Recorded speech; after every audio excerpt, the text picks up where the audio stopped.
ዛሬ ከተጣላን የዛሬቱ ብቻ ነው መታረቅ ያለብን መወቃቀስ ያለብን።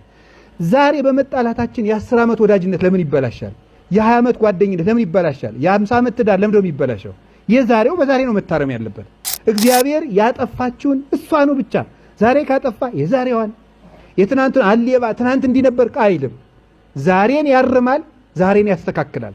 የመዳን ቀን ዛሬ ነው የተባለው ለዚህ ነው። ያጠፋችሁን እርማት እዚያች ላይ ብቻ ነው የሚሰራው። አንድ ሰው ልንገራችሁ፣ ከቃሉ ጋር ናችሁ? ከቃሉ ጋር ናችሁ? አዎ። አሁን እኔ እናንተ ቤት መጥቼ እንደዚህ ያደረኩ ስጎርስ ብታዩ እንደዚህ ታያችኋል። በዚህ ልክ ስጎርስ ብታዩ ምን መላው ምንኩስናዬን ንቃችሁ ትጨርሳላችሁ። ወይ እንደዚህ ነው የሚበላው ይሄ መነኩሴ ነው ይላል። ግን እንዲቆይ እንጂ ችግሬ ሆድ ብቻ ቢሆንስ፣ በሌላ ጉዳይ ጥሩ መነኩሴ ቢሆንስ? ገብቷችኋል አባባሌ? ሆድ ብቻ ቢሆንስ ችግሬ ምን ነው ብታልፉ የዛለት። አሁን ምሳሌ ነው ማወራላችሁ ማለት ሰው አንድ ነገር አጠፋ ማለት ሁሉ ነገሩ የተበላሸ ነው ማለት ነው እንዴ? አይደለም። ስለዚህ በአንድ ችግር ምክንያት የሰውን ማንነት መፈረጅ ማቆም አለብን። በአንድ ችግሩ ምክንያት ሰው ማንነቱ እንደዚህ ነው ብለን የራሳችን ምስል መፍጠር የለብንም። ሰው በአንድ ቀን ማንነቱ አይለካም። ሰው በአንድ ችግር ማንነቱ አይለካም። በአንድ ጥሩ ነገርም ማንነቱ አይለካም። አንድ ነገር ጥሩ ነው ማለት ሁሉ መልካም ነው ማለት አይደለም። ይሄ ነው አጠቃላይ። እንደው እኮ ነውር ነው፣ የተከለከለ ነው። አይሆነ ሰው ሌባ ነው እኩል ይሆናል ሰው ሁሉ ሌባ ነው። ቀዩ በሬ ይዋጋል እኩል ይሆናል በሬ ሁሉ ይዋጋል። ነውር ነው። ነውር አይደለም እንዴ? ያ በሬ ነው የተዋጋ፣ በቃ ያ በሬ ነው የተዋጋው። ስለዚህ የተዋጋ ስለዚህ ምንድነው መጠቅለል? ይሄ ዘንዶነት ጅብነት ነው። ሁሉን መዋጥ፣ በአንድ ችግር ሁሉን መተቸት። ልክ ስለዚህ የእግዚአብሔር ቤተሰቦች ለይተን አጥርተን የምናርም እንድንኖር እግዚአብሔር አይን ይስጠን። ይሄን አደረገና መጨረሻ ላይ ዮሐንስ ተጸነሰ። ዘካርያስ ክህነቱን የክህነት አገልግሎቱን 2 ቀን ካጠነ በኋላ ከ2 ቀን በኋላ ወደ ቤቱ ገባ ይላል ሉቃስ።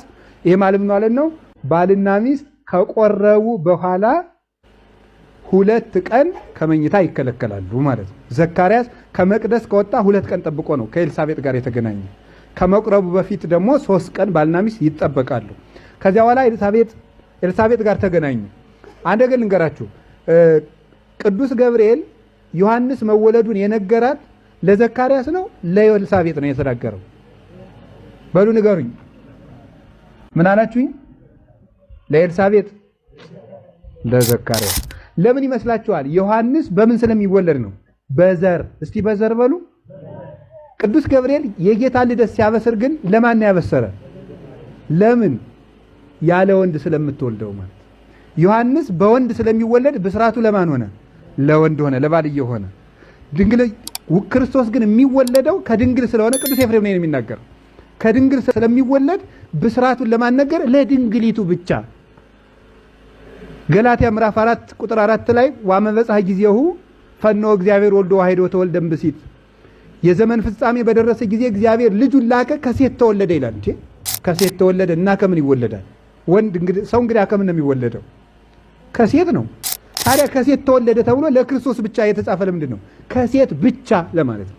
ከድንግል ተወለደ ለማለት ከሴት ተወለደ፣ የእግዚአብሔር ልጅ ከሴት ተወለደ ተባለ። ምን ጊዜም ሰው የሚወለደው ከሴት ነው። የሱ ግን እንደዚህ ተብሎ መጻፉ ለዚህ ነበረ።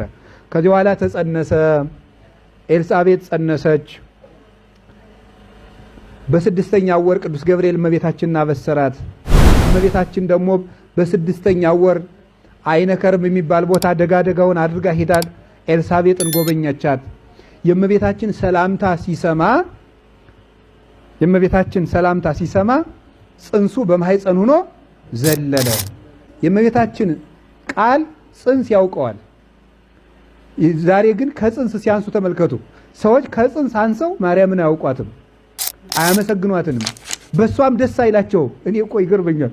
አሁን እንደው እመቤታችን የሚጠሉ ሰዎች እመቤታችንን የሚጠሉትን ያህል ሰይጣንን የሚጠሉት አይመስለኝም።